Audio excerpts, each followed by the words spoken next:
Hello, everybody, and welcome to Care Talk. My name is Laura Packard, and I'm the founder of Healthcare Voices.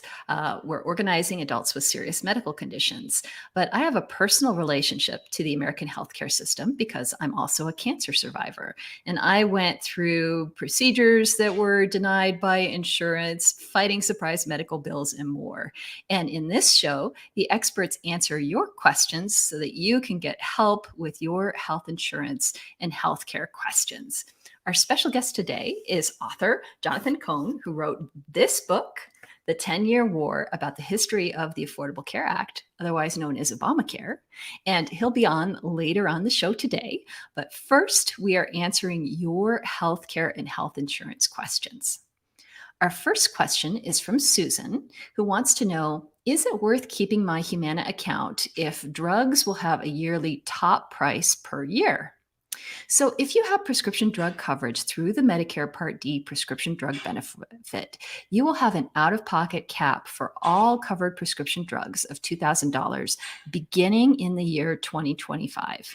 You'll need to have Part D coverage in order to benefit from that cap, whether you're enrolled in traditional Medicare or a Medicare Advantage plan. Our next question is from Jackie, who wants to know, how do you approach a doctor regarding accessing their care, perhaps if you are having problems affording paying for services? And to answer that question, welcome Aleka from Health Sherpa. Thanks, Laura. It's a good question. One thing I would just note, if unclear from what this caller has said, whether they have insurance coverage or not. If you do have insurance coverage and you are looking to see a particular provider, it is always a good idea to actually reach out to their office beforehand to confirm that they take your insurance. The directories that insurance companies put out are often quite out of date. And if you don't sort of do that initial check, you might be on the hook, even if they say in the directory that person is covered. That said, if you don't have insurance, it's always worth reaching out to their office as well and seeing if they offer some kind of cash pay option, maybe with sort of a payment plan that might still allow you to see them. Thanks, Aleka. And our next question is, what should you do if you can't afford your Medicare premiums? So, depending on your income and assets, you might be eligible for Medicaid or a Medicare savings program that picks up the cost of your Medicare Part B premium. The Medicare Savings Program is administered through your state Medicaid program. If you're eligible for a Medicare Savings Program, you'll also automatically qualify for the Extra Help Program, which helps pay most of your Medicare prescription drug Part D plan costs. In some states, you qualify for the MSP program based on your income alone. So if you don't qualify for Medicaid because of excess resources, you could still qualify for one of the 3 Medicare savings programs, all of which pay the Medicare Part B premium. In most states, you will qualify for coverage of your Part B premium if your income is at or below $1,660 a month or $2,239 for couples, and your savings are at or below $9,000 or so for a single and $13,630 for a couple. And qualified Medicare beneficiary, QMB, pays for Medicare Part A premiums for people who don't have enough work history to qualify for free Part A's. QMB also pays the Part B premium, deductibles, and coinsurances. Medicaid eligible people who qualify for QMB cannot be charged for Medicare copays. And there's also the Specified Low Income Beneficiary Program, which pays a Medicare Part B premium for you, and the QI Qualifying Individual, which pays the Medicare Part B premium. So there are a lot of possible programs for you, and you should probably start by contacting your state Medicaid office to figure out what you qualify for and how you can get help. Our next question is from Nuno, who wants to know, people on SSI and SSDI should qualify for Medicaid, but only people on SSI qualify. They keep lowering the income requirement so that people on SSDI don't qualify. So, Aleka, can you explain what SSI and SSDI are and what could be going on? Happy to. And while I'm not familiar with the income changes that specifically were mentioned, I'm happy to speak to the programs a little more generally and how they intersect with health coverage. So again, SSDI, SSI sound very similar, but are two very different or two different programs. SSI stands for Supplemental Security Income, and SSDI for Social Security Disability Insurance. And both are federal programs, both support folks with disabilities, but have different eligibility requirements and qualify you for healthcare in different ways. So taking SSI first, that is a need-based program. So you do need to make under a certain income limit in order to qualify. Depending on your state, you might be eligible for Medicaid just automatically. You might be eligible, but actually have to go sign up for it in order to get the coverage. Or your state might not actually make you eligible for Medicaid based on your SSI eligibility status, and though you might still qualify just for Medicaid generally based on your lower income. On the other hand, SSDI is a program that allows you to become eligible for Medicare after a 24-month waiting period.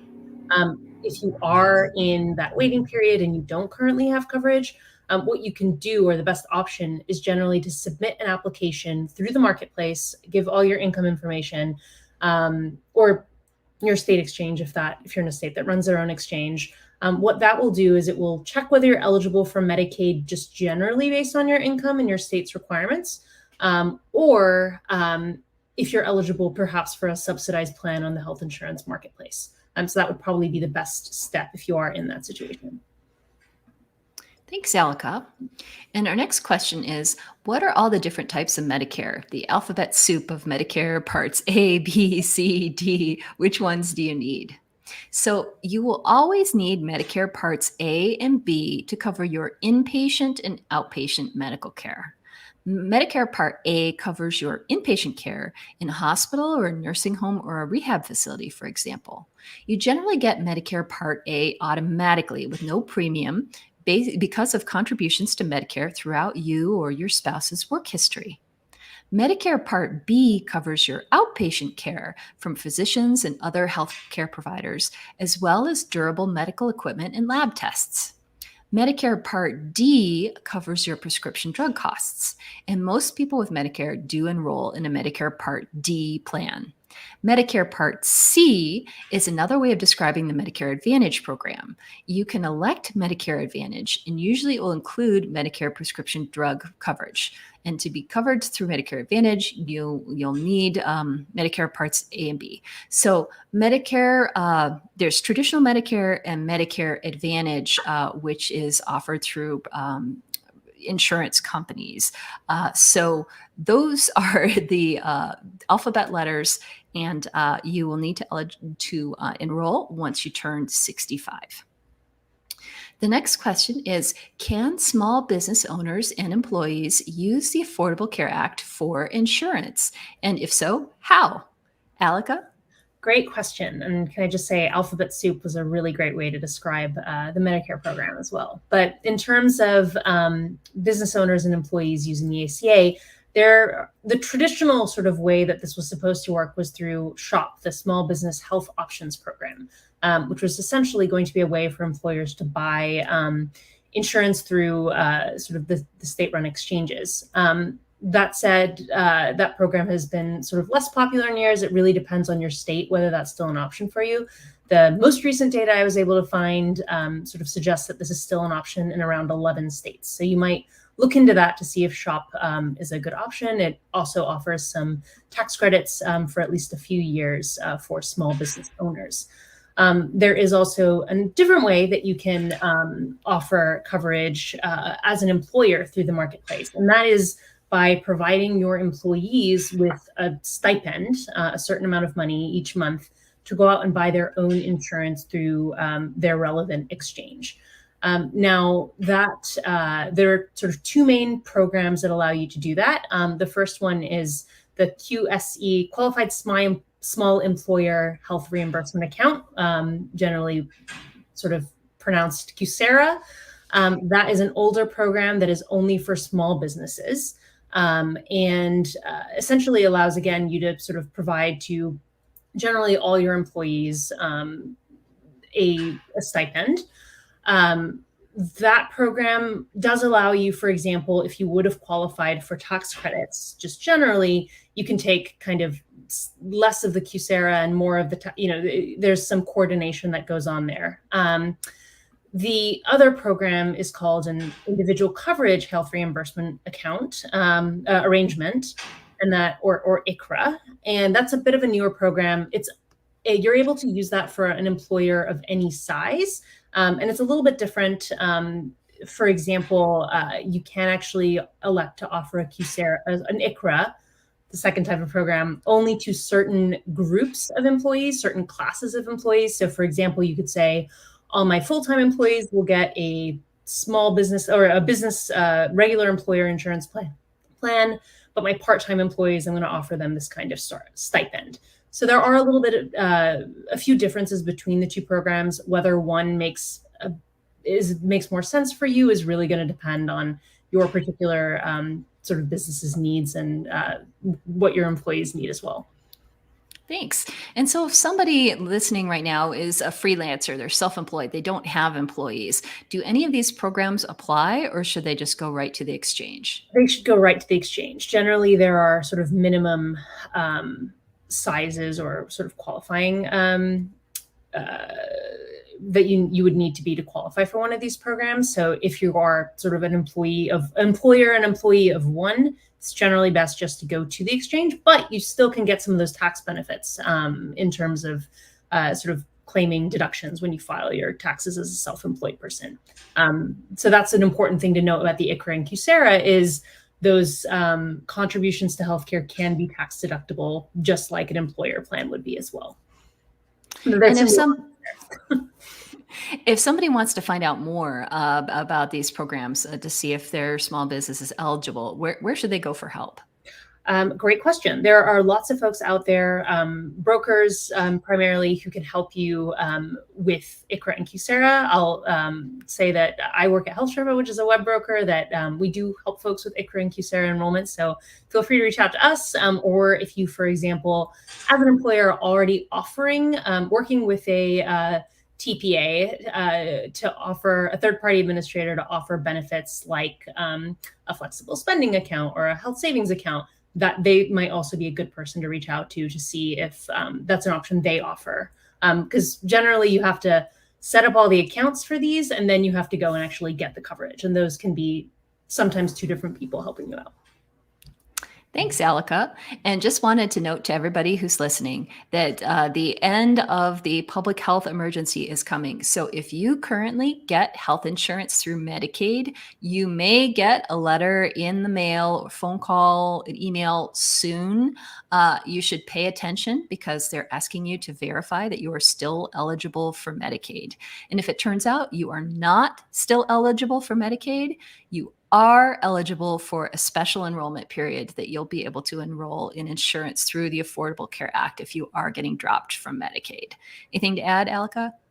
Yeah, one thing I will add is how this generally works is you will be, what redetermined out of, if you lose your Medicaid on this redetermination process, as Laura mentioned, it's really important to go answer any questions they ask you to check if you're still eligible. If it turns out you're not eligible, generally what will happen is you'll sort of get a letter saying you're not eligible and that you're going to get an account transfer that's going to happen between the state Medicaid program and the relevant exchange in your state. You do not have to wait for the state exchange to reach out to you. If you have lost your Medicaid, like go to the exchange, go to healthcare.gov, submit that application ASAP to make sure that you can get covered soon and not have a gap in coverage. Definitely. And now I'm pleased to introduce our special guest for today's episode, Jonathan Cohn, a senior national reporter for HuffPost and author of The 10-Year War, Obamacare and the Unfinished Crusade for Universal Coverage. This is his book. So, Jonathan, tell us about the latest news about the Affordable Care Act and health insurance coverage. Yeah. So first of all, it's an honor to be on with both of you. We've spoken many years on various methods, including live phone, but also social media. So it's nice to be here live with both of you. Yeah, the latest news, it's so interesting. So the ACA anniversary was Thursday, several days ago. And it so happens that that very same day, the state house, part of the state legislature in North Carolina, voted to approve Medicaid expansion for that state. And it is the same bill that the state Senate had approved previously, and it went to the governor, who literally just signed it, I think, 20 minutes ago, as we're sitting here now. And it's quite a milestone. The story of the story of how Medicaid expansion came to North Carolina in a lot of ways is a sort of parable about the politics of the Affordable Care Act in general. I mean, I'm sure most of your viewers know, but just to review, the original idea of the Affordable Care Act, is trying to get to universal coverage, or as close as possible, using this sort of multi-pronged approach, very much designed, not as anybody's ideal system, but, what can we get through Congress? And a lot of that was informed by the sense of, well, let's build on what we have.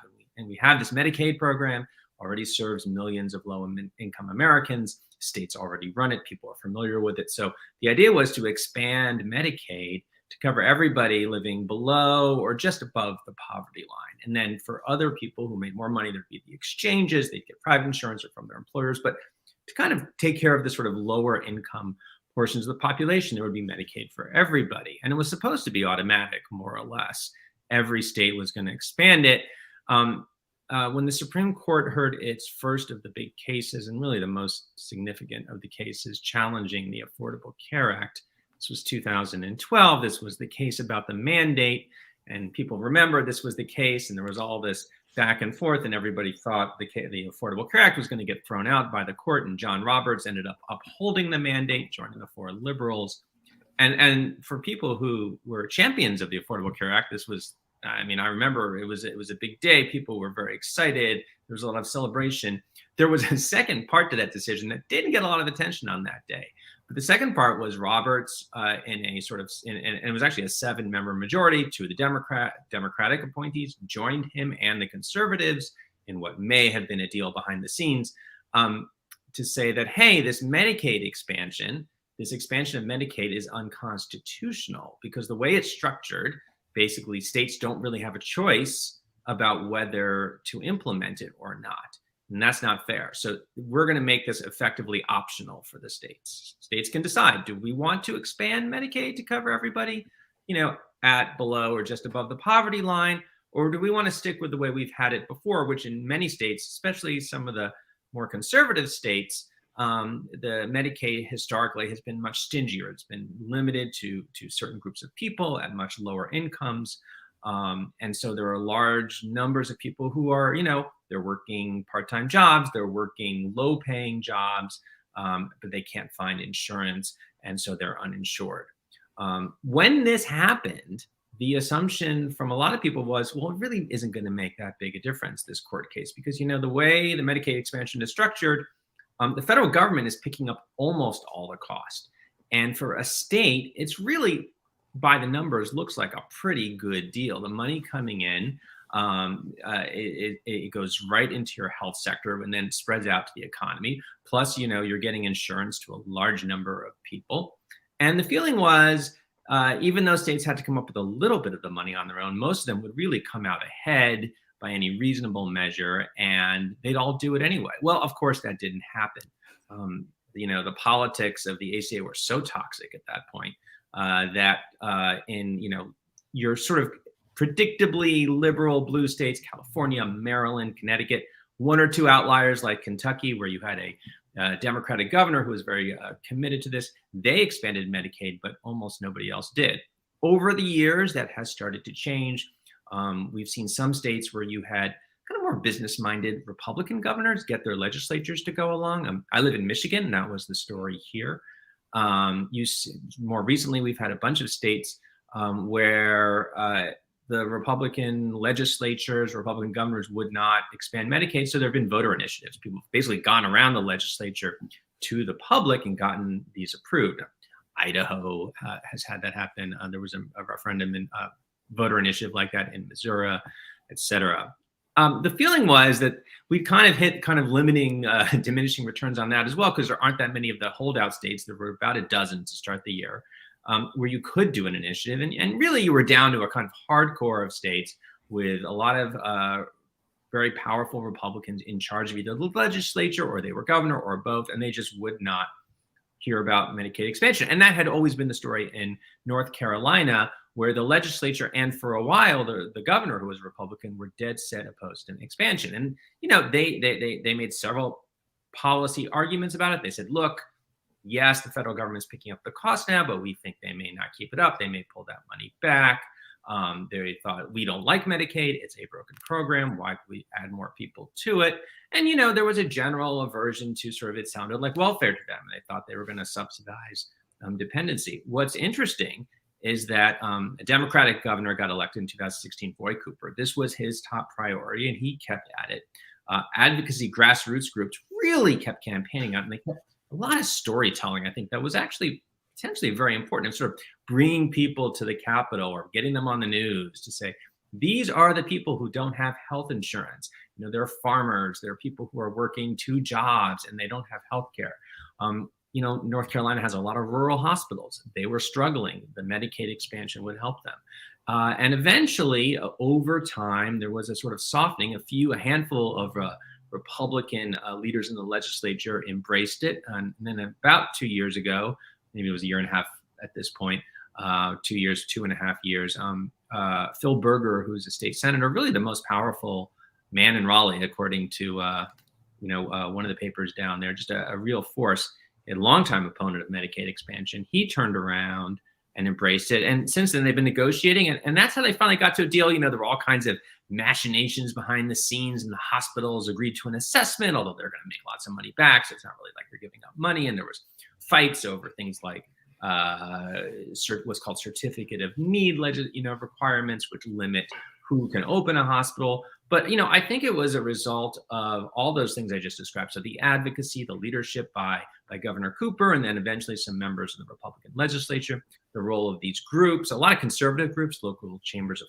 commerce, the rural hospitals, sheriffs who saw the impact on mental health. But I think you take a step back from there, there's also a broader story here, which is that, Obamacare, which was so toxic in so many places for so many years, I think it is not as toxic as it used to be, which is not to say it's not controversial or that everybody loves it. But we have seen a turnaround, and I think we saw it in the polls right around 2017 when it was threatened with repeal, that the public opinion on this really moved. Again, not because it's perfect, not because it's what everybody wants it to be, not that conservatives are happy with it, but it's part of the landscape now, and the parts that, the protections for pre-existing conditions, this coverage for Medicaid has gotten a lot of acceptance. And as the kind of temperature has dropped on this specific issue, I think it's become easier for Republican lawmakers who maybe before weren't even willing to look at the merits because it was so politicized. I think now they do look at the merits, and the calculus that people imagined after that Supreme Court case is taking place. And they're saying, I don't really, a lot of these Republicans, they're market oriented, they're conservatives, they don't like big government, but I've got a rural hospital in my district. This is money into my district. I do have a lot of people who don't have health insurance. I don't have a better alternative for them right now. Sure, I'll vote for this. And I think that's how that's happened. And in some ways, that's how the politics, I think, of the ACA, have really changed at this point. Mm-hmm. And so right now, there's still about 10 states that haven't expanded Medicaid, and that's states like Florida, Georgia, Texas, Tennessee. So what's it going to take in these states to finally expand Medicaid and get millions of Americans health care? Yeah, so, this is a really good question. I think a lot of activists are asking themselves this question. And I don't think there's a single, there's no single answer to this. The lesson I take from North Carolina is that, first of all, it's going to take patience and persistence. If you're an advocate, if you're an activist, the storytelling, the testimony, the reports, the numbers, they do make a difference. It takes time. You have to get people to listen, but there is a chance. There's an audience out there. I think even, Medicaid expansion may not be consistent with what a conservative wants to do generally. They don't believe in big government. They don't want taxes. They don't want spending. Obviously, they're not going to be enthusiastic about Medicaid expansion. But the benefits to their districts are pretty real, pretty easy to demonstrate. And at some point, you can get some attention there. Obviously elections matter too. I mean, it happened in North Carolina because Roy Cooper became governor. And this was an important priority for him. I don't know the details of all the different states that have held up. There's one I do know some about because I've reported on it. Also, it's where I grew up, which is Florida. And that's a pretty tough state in a lot of ways because Governor DeSantis, he has a pretty clear history on this. He was, he is before everyone knew him as the anti-woke warrior, he was a Tea Party Republican. Very much opposed to any expansions of government health insurance. And I will tell you, I did a story about him a few weeks and months ago, I guess at this point. I was actually focusing a lot on part of the story was looking at this sort of what's going to happen with the ending of the public health emergency and how states were planning for that. And Florida was one among the states that was lagging, and people that were very, very nervous about what his administration would do.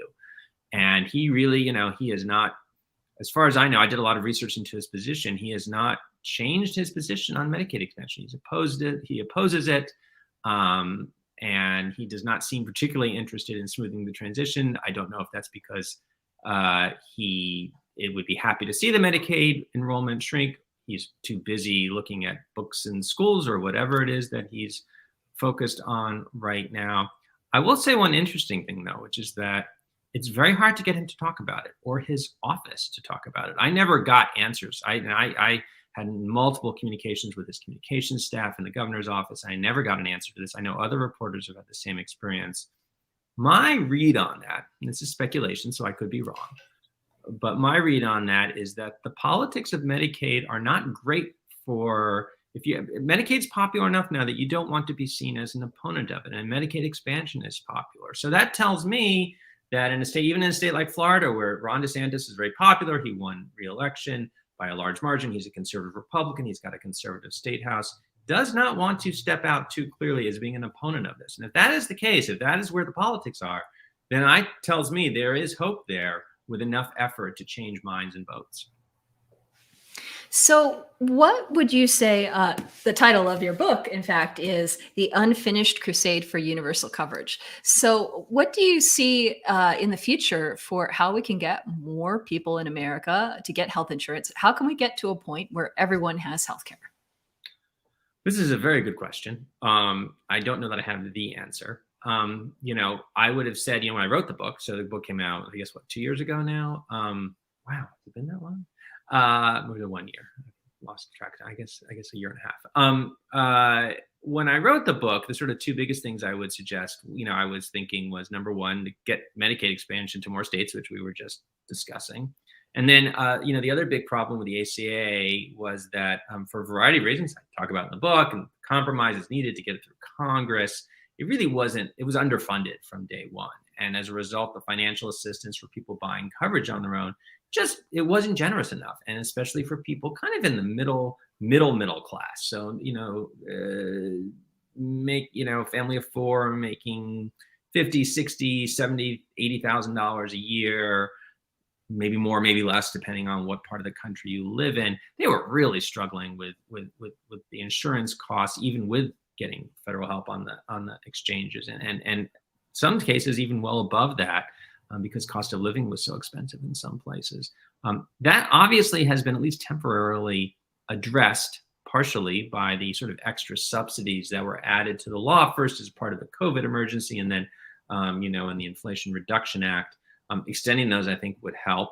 I think, there's a lot of just sort of continuing to promote the idea of coverage. I would think, we'll see some state innovation in interesting ways. We do have, partly because during the public health emergency, Medicaid enrollment grew so much, we're seeing states now trying to think creatively about how not to lose all those people. I think it was, correct me on this, you two may know better than I do. Didn't Oregon just recently pass presumptive continuous, which is a very, big sounding word, but basically for kids, you're on Medicaid, you stay on Medicaid, and which makes a lot of sense in about 10 different ways. So I wouldn't be surprised if we see that. We were talking a little bit before off air about New Mexico experimenting with a kind of expansion of Medicaid that would be open to anybody as like a public option. So, maybe we'll see some states experiment. I mean, look, I said in the book, I believe this, there's a very strong case for a true national system like we see overseas, whether it's a true single payer Medicare for all system or a hybrid system like they have in France, or even competing private plans like they do in the Netherlands, where they're really treated more like public utilities. Getting to that, I think, that would be, that's how, I think you need to get to that to get to truly universal coverage, just because you're born, you get coverage, you immigrate into the country for however many years, you get coverage, and you're in the system, you never leave it. We're pretty far away from that because we have this patchwork system, and I don't know what it will take to get to that kind of system. I think probably the path there at some point is somebody's going to come up with an automatic enrollment for children, and they'll just age, and then they age, and they stay with their insurance, and then eventually they age. That kind of works through the generations, and everyone's got coverage. But that's like it's like a 100-year process. So I don't know if that's really encouraging to people who want this. Well, that'll be your next book, The 100-Year War for Universal Coverage. There you go. The title, it writes itself, right? Well, thank you for joining us. Thank you, everybody, for listening. Please keep calling and texting in your questions, and we'll answer them in future episodes. And this is Care Talk.